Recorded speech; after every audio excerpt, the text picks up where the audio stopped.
আশা করছি সবাই ভালো আছো। আজকে আমরা ত্রিভুজের ভরকেন্দ্র নির্ণয়ের সংক্রান্ত যে অঙ্কগুলো আছে সেগুলি করব। 3.2 এর 9 নম্বর, এসিও আহমেদের 9 নম্বর এর যে অঙ্কগুলো আছে সেগুলো ত্রিভুজের ভরকেন্দ্র নির্ণয় সংক্রান্ত। এখন তাহলে ভরকেন্দ্র নির্ণয়ে যে থিওরিটা মোস্ট ইম্পর্টেন্ট সেটা আমি দেখিয়ে নিচ্ছি প্রথমে, তারপরে আমরা বইয়ের অঙ্কে যাব।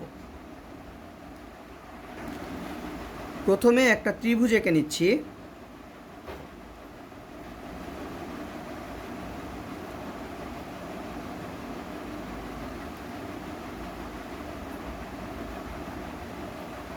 এ বি সি ত্রিভুজ। A x1, y1, B x2, y2, C x3, y3। যদি এবিসি শীর্ষবিন্দুর স্থানাঙ্ক দেওয়া থাকে তাহলে সেক্ষেত্রে ভরকেন্দ্র, যেটাকে আমরা জি দিয়ে প্রকাশ করি, সেটা হবে x1 plus x2 plus x3 divided by 3, y1 plus y2 plus y3 divided by 3।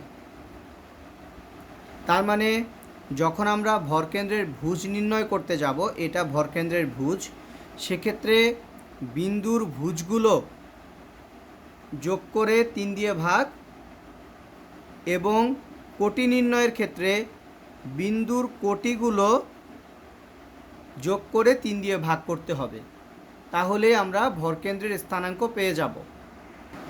এখানে আরেকটা বিষয় লক্ষণীয়, যেহেতু আমরা এখন ভরকেন্দ্র পেয়ে গিয়েছি, আমি আরেকটা চিত্র এঁকে নিচ্ছি।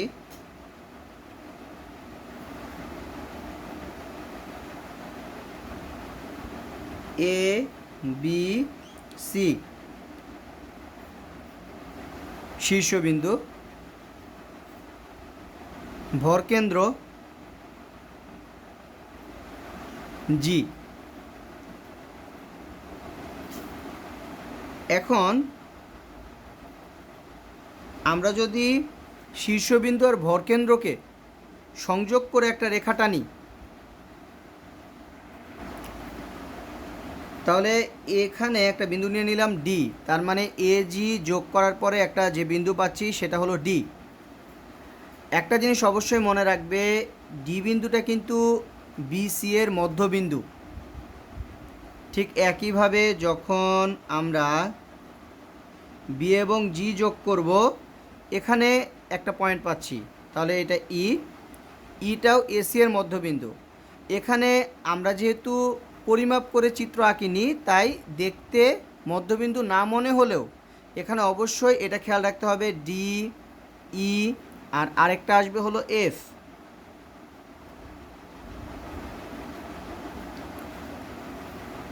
তাহলে এফ এ বি এর মধ্যবিন্দু, বিসি এর মধ্যবিন্দু ডি, এসি এর মধ্যবিন্দু ই। আরেকটা বিষয়, জি বিন্দু এডিকে 2:1 অনুপাত, বিইকেও 2:1 অনুপাত, সিএফকেও 2:1 অনুপাতে অন্তর্বিভক্ত করেছে। তাহলে আমি এখন এগুলো লিখে নিচ্ছি।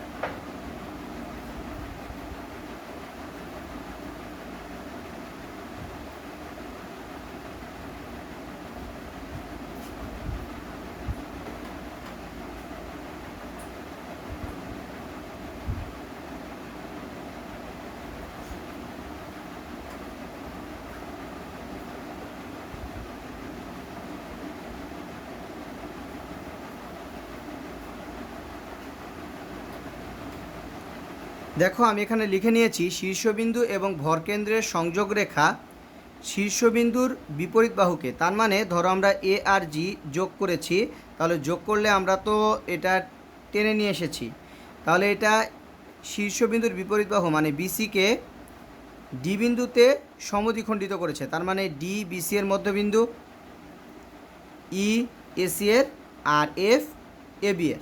তাহলে আমি এটা লিখে নিচ্ছি। অতএব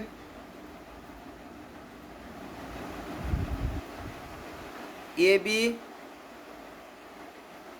বিসি এবং সিএ এর মধ্যবিন্দু যথাক্রমে এবি এর মধ্যবিন্দু কিন্তু এফ, বিসি এর ডি, সি এর ই। আরেকটা ইনফরমেশান আমি তোমাদেরকে বলেছিলাম, সেটাও আমি লিখে দিচ্ছি, এবং এটা 9-10 থেকেই তোমরা জানো।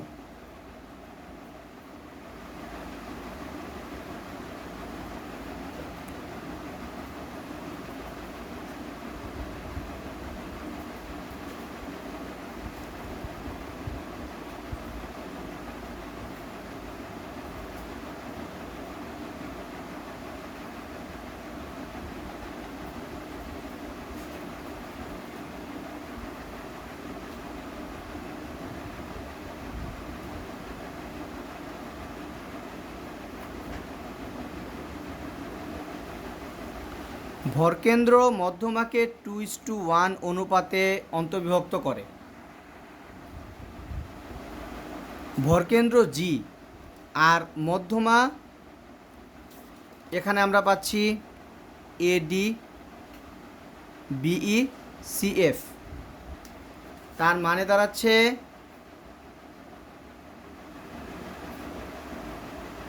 এডি বিই এবং সিএফকে জি বিন্দু 2:1 অনুপাতে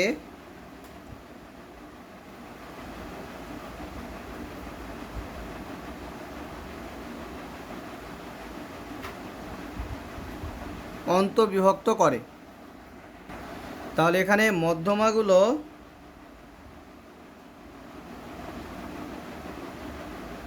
এডি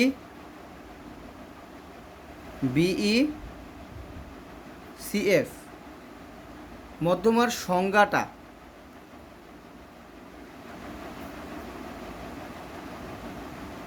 শীর্ষবিন্দু এবং বিপরীত বাহুর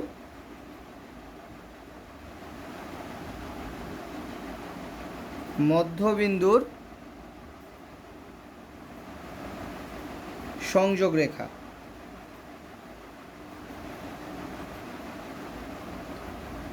এটা হলো মধ্যমার সংজ্ঞা।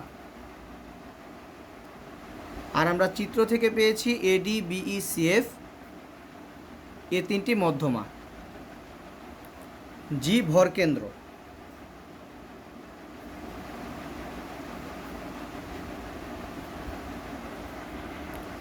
তার মানে দাঁড়াচ্ছে যদি এটাকে আমরা এডি ধরি,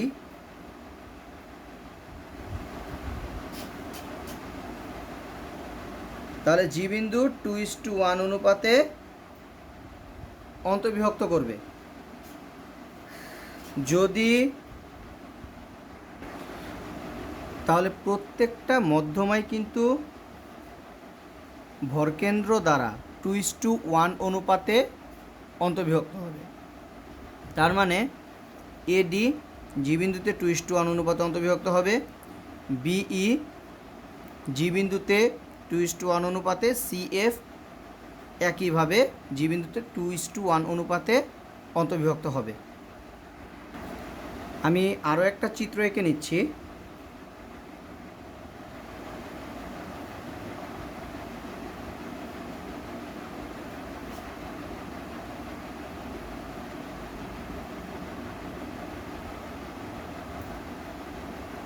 এবিসি ত্রিভুজ,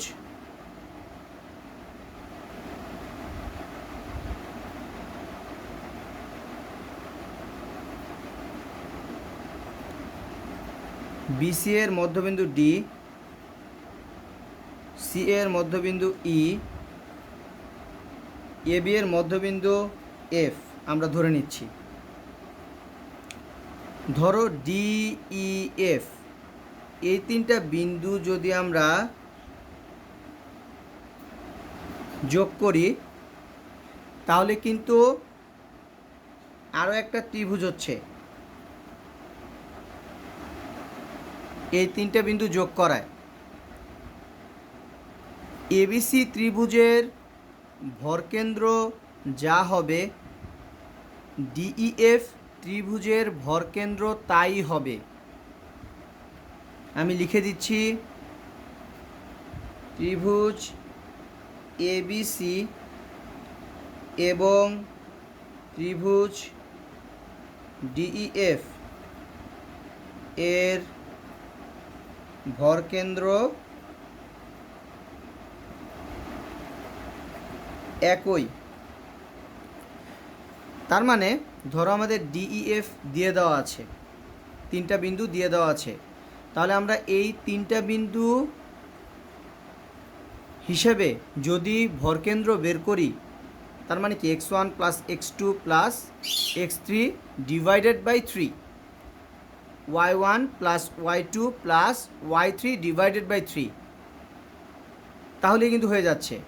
তখন কিন্তু এমন আমাকে করতে হচ্ছে না যে এ বি সি এর শীর্ষবিন্দু আগে আমাকে নির্ণয় করতে হচ্ছে। তাই কারণে আমি লিখে দিলাম ত্রিভুজ এবিসি এবং ত্রিভুজ ডিইএফ এর ভরকেন্দ্র একই। তাহলে ভরকেন্দ্র সংক্রান্ত যেই থিওরি দেওয়ার ছিল সেটা বলা হয়ে গেল। এখন আমরা বইয়ের অঙ্কে যাচ্ছি। প্রথমেই বইয়ের 9-1 এবিসি ত্রিভুজের বিসি সিএ এবি বাহুগুলির মধ্যবিন্দুর স্থানাঙ্ক দেওয়া আছে। আমাদেরকে নির্ণয় করতে বলা হয়েছে এবিসি ত্রিভুজ যেটার শীর্ষবিন্দু, সেই শীর্ষবিন্দু তিনটির স্থানাঙ্ক কি হবে। তাহলে আগে আমি একটা রাফ চিত্র এঁকে নিচ্ছি যাতে তোমাদের বুঝতে সুবিধা হয়। 9-1 প্রশ্নে যা দেওয়া ছিল আমি চিত্রে এটা উপস্থাপন করেছি। দেখো বিসি এর মধ্যবিন্দু দিয়ে দেওয়া ছিল, সি এর মধ্যবিন্দু দিয়ে দেওয়া ছিল, এবি এর মধ্যবিন্দু দিয়ে দেওয়া ছিল। তাহলে এটাকে আমরা ডি, এটা ই এবং এটাকে আমরা এফ ধরলাম।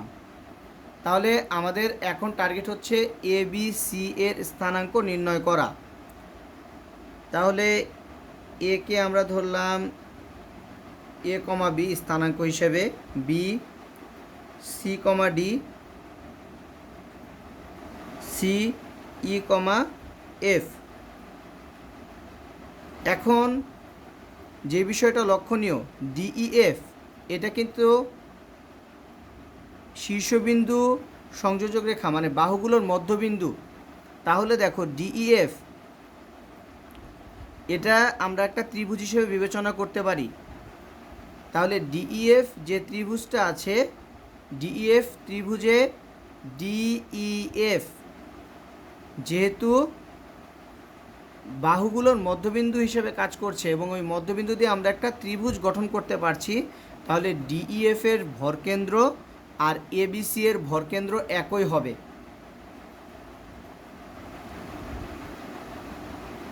তাহলে ত্রিভুজ ডিইএফ এর ভরকেন্দ্র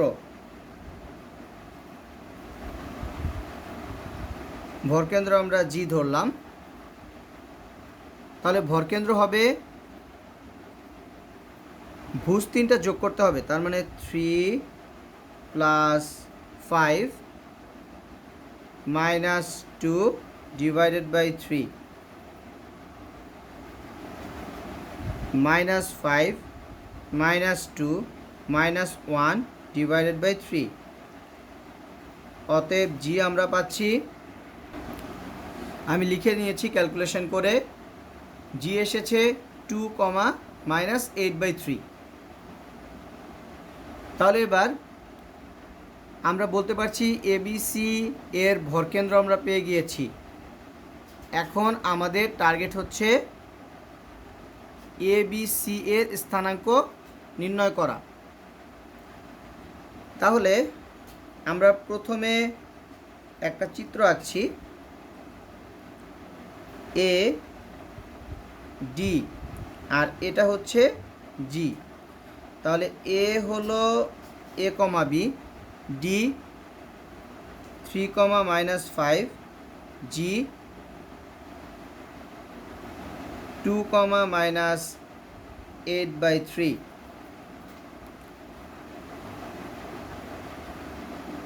তাহলে এটা হচ্ছে 2:1। তাহলে এবার আমরা এই কথাটা এখানে লিখে নিতে পারি,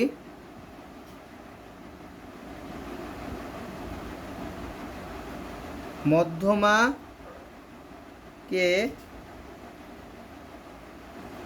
ভরকেন্দ্র 2:1 অনুপাতে অন্তবিভক্ত করে।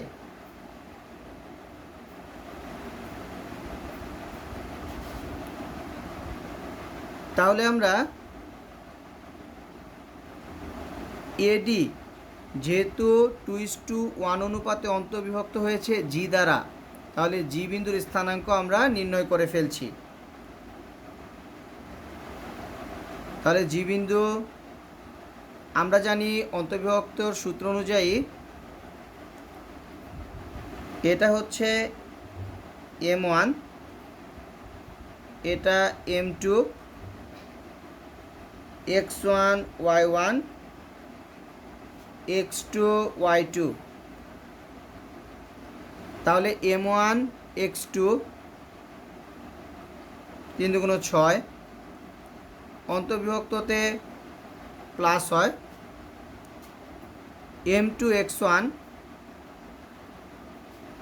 1 × a divided by M1 plus M2, তার মানে 2 + 1 3।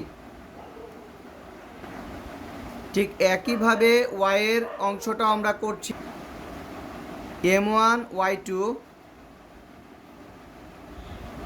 5 × 10, তার মানে -10 plus M2 y1 b divided by M1 plus M2, তার মানে 3 ইকুয়াল টু জি। জি হলো 2 minus 8/3।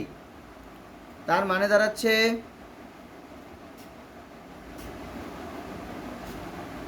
6 + a divided by 3 equal to 2। তাহলে 6 + a ইকুয়াল টু 6, অতএব a ইকুয়াল টু 0, 6 - 6 0। এবং -10 + b divided by 3 equal to -8/3।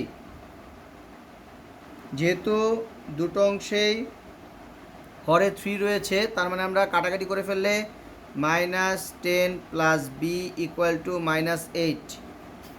অতএব b ইকুয়াল টু -8 + 10 অর্থাৎ 2।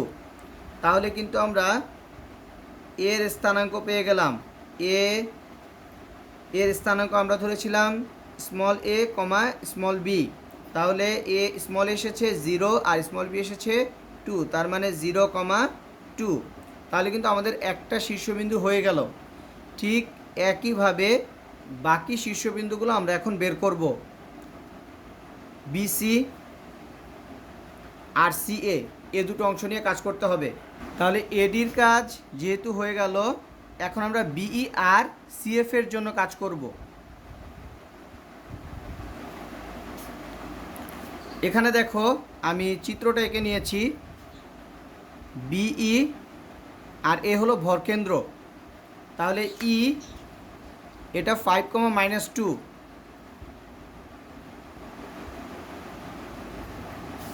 জি এটা 2, -8/3,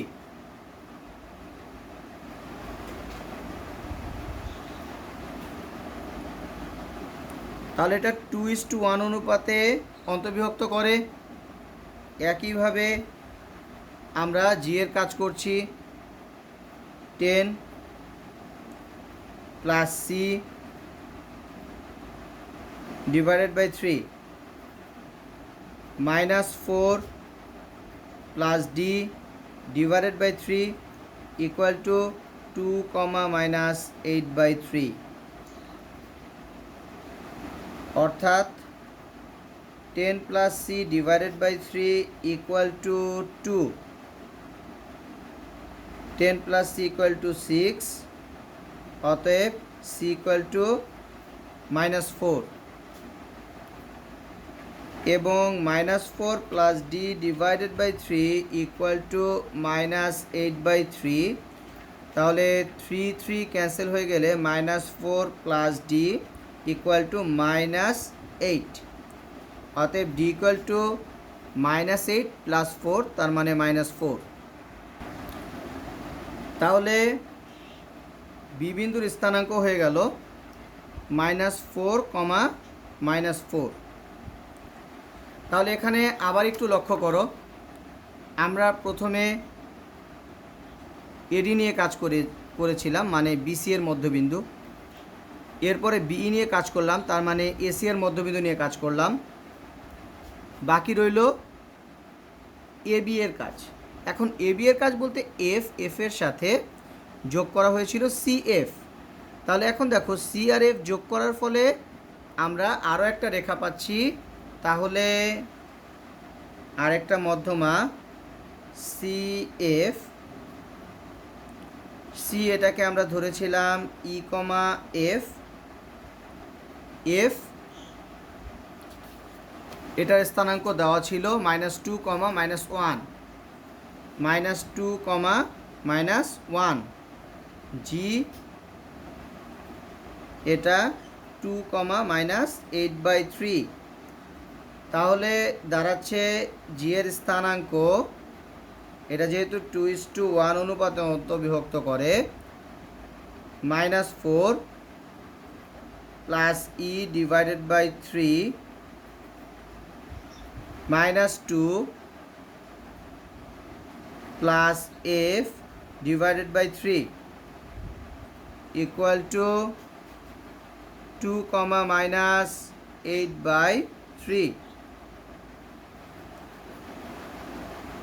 অর্থাৎ -4 + e / 3 = 2,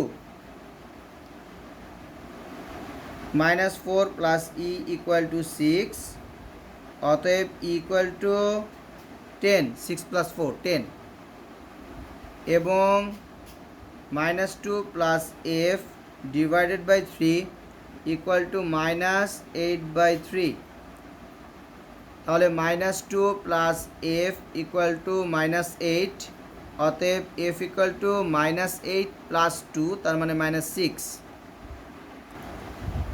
তাহলে সি বিন্দুর স্থানাঙ্ক আসছে 10, -6। তাহলে এই অঙ্কটা ক্লোজ হয়ে গেল। আশা করি এটা ভালো মতো বুঝতে পেরেছো। আর এটা খুব বেসিক একটা অঙ্ক ছিল, কারণ এখানে প্রথমেই বলে দেওয়া ছিল যে একটা ত্রিভুজের মধ্যবিন্দুর, শীর্ষবিন্দুর যে মধ্যবিন্দুগুলো আছে, বাহুগুলোর যে মধ্যবিন্দু আছে, সেই মধ্যবিন্দুগুলোর স্থানাঙ্ক দিয়ে দেওয়া আছে। তাহলে ওই স্থানাঙ্কগুলো ব্যবহার করে তুমি কিভাবে শীর্ষবিন্দুর স্থানাঙ্ক নির্ণয় করতে পারো। সেক্ষেত্রে আমাদের অনেকগুলো কনসেপ্ট, একেবারে শুরু থেকে শেষ পর্যন্ত যে কনসেপ্টগুলো আছে সেগুলো সবগুলোই চলে এসেছে। থিওরিতে তোমাদের ক্লিয়ার কনসেপ্টের জন্য আরও একটা জিনিস আমি লিখে দিচ্ছি। DEF যথাক্রমে BC CA এবং AB এর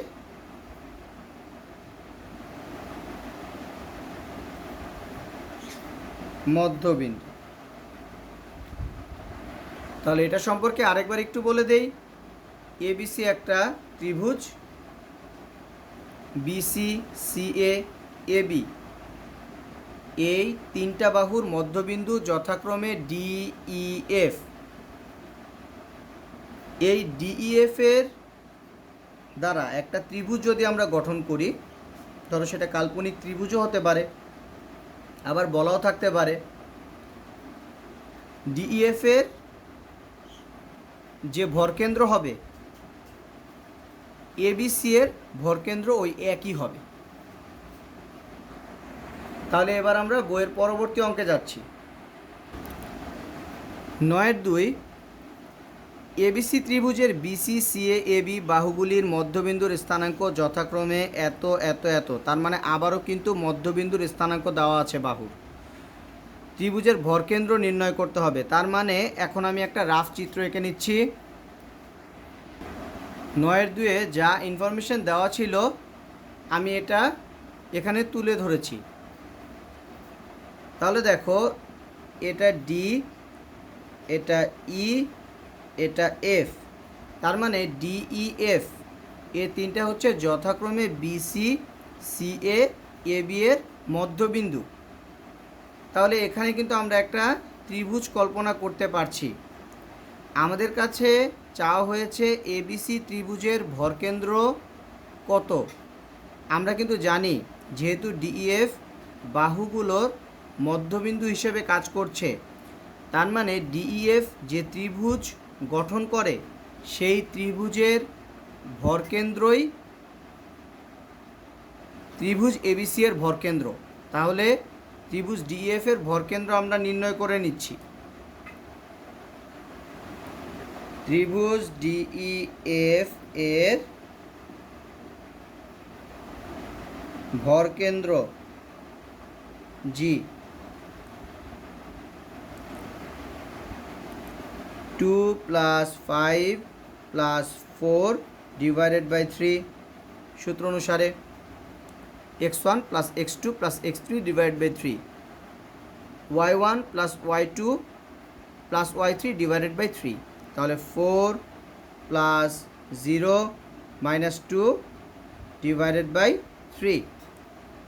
তাহলে G 11/3 2/3। তাহলে কিন্তু আমাদের ত্রিভুজ ABC এর ভরকেন্দ্র নির্ণয় হয়ে গেল। কিন্তু এটা আমাদের লিখে দিতে হবে, যেহেতু DEF যথাক্রমে BC CA এবং AB এর মধ্যবিন্দু,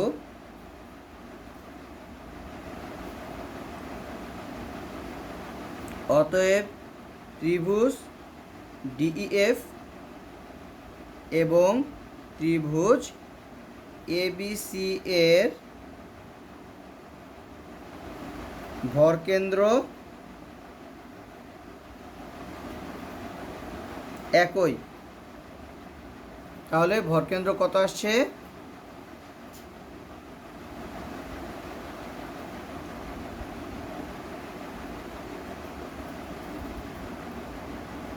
11,3 11/3, 2/3। তাহলে আমাদের এই অঙ্কটা হয়ে গেল। এবার আমরা 9-3 যাচ্ছি। 9-3 ABC ত্রিভুজের ভরকেন্দ্রের স্থানাঙ্ক 7,2। তার মানে ত্রিভুজের ভরকেন্দ্র দিয়ে দেওয়া আছে। এ ও বি শীর্ষ দুইটির স্থানাঙ্ক যথাক্রমে 3,5 ও 7,-1। তার মানে এখানে এ বি শীর্ষবিন্দুর স্থানাঙ্ক দিয়ে দেওয়া আছে, সি এর স্থানাঙ্ক নির্ণয় করতে হবে। তাহলে আমি আগে যা যা দেওয়া আছে সে অনুসারে চিত্র এঁকে নিচ্ছি। 9-3 যা যা ইনফরমেশন দেওয়া ছিল সেটা আমরা লিখে নিয়েছি। এ বি দেওয়া আছে, সি এর স্থানাঙ্ক নির্ণয় করতে হবে, এটাকে আমি এ কমা বি ধরেছি। জি ভরকেন্দ্র 7,2 দেওয়া আছে। তাহলে আমরা ত্রিভুজ এবিসি এর ভরকেন্দ্র নির্ণয় করছি। ত্রিভুজ এবিসি এর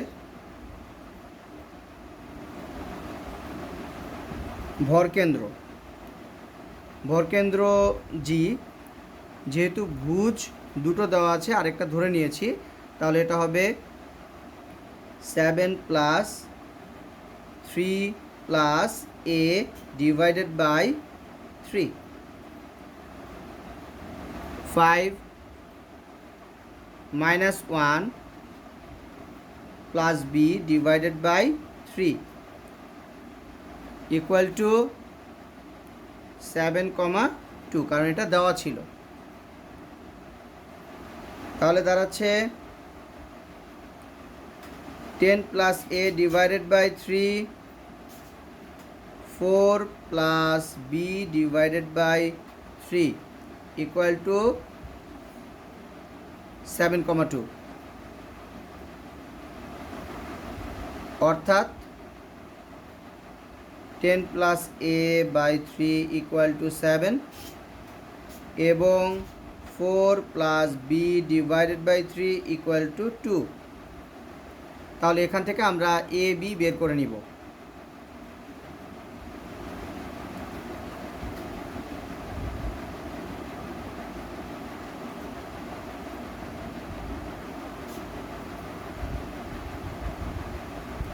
তাহলে এর মান আসলো 11, বি এর মান আসলো 2। অতএব সি বিন্দুর স্থানাঙ্ক 11,2। তাহলে এই অঙ্কটা কমপ্লিট হয়ে গেল। 9-4 একেবারে 9-3 মতো, তাহলে ওটা তোমরা করতে পারবে। এখন 9-5 চলে যাচ্ছি। তাহলে এবার 9-5, একটি ত্রিভুজের শীর্ষবিন্দুর স্থানাঙ্ক, তার মানে এখানে দেখা যাচ্ছে যে 3টা বিন্দুর স্থানাঙ্ক দিয়ে দেওয়া আছে। যদি এর ভরকেন্দ্র এক্স অক্ষের উপর অবস্থিত হয় তাহলে দেখাও যে T1 + T2 + T3 = 0। উল্লেখযোগ্য একটা বিষয় বলা আছে যে ভরকেন্দ্র এক্স অক্ষের উপর অবস্থিত, তার মানে ভরকেন্দ্রের কোটি জানা, কিন্তু ভুজ কিন্তু জানা না। তাহলে ভরকেন্দ্রর ভুজ যদি আমরা এক্স ধরি আর কোটি জানা কেন, কারণ এক্স অক্ষের উপরে কোটির মান হয় 0, তার মানে ভরকেন্দ্রকে আমরা চাইলে x,0 ধরতে পারি। তাহলে আমি যা যা ইনফরমেশন দেওয়া আছে সেটা চিত্রে এঁকে নিচ্ছি। চিত্র এঁকে নিয়েছি। এক্স অক্ষের উপর ভরকেন্দ্র হওয়ায়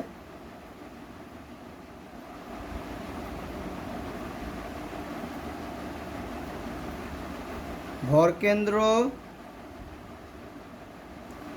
জি, এটাকে ধরে নিচ্ছি x,0।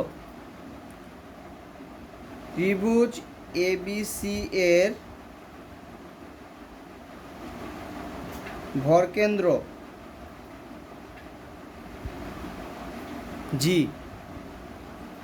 তাহলে এখানে ভুজ হচ্ছে এই অংশ, এই অংশ, এই অংশ, তার মানে আমরা লিখে ফেলছি a T1 square plus a T2 square plus a T3 square divided by 3। ঠিক একইভাবে কোটির অংশ হলো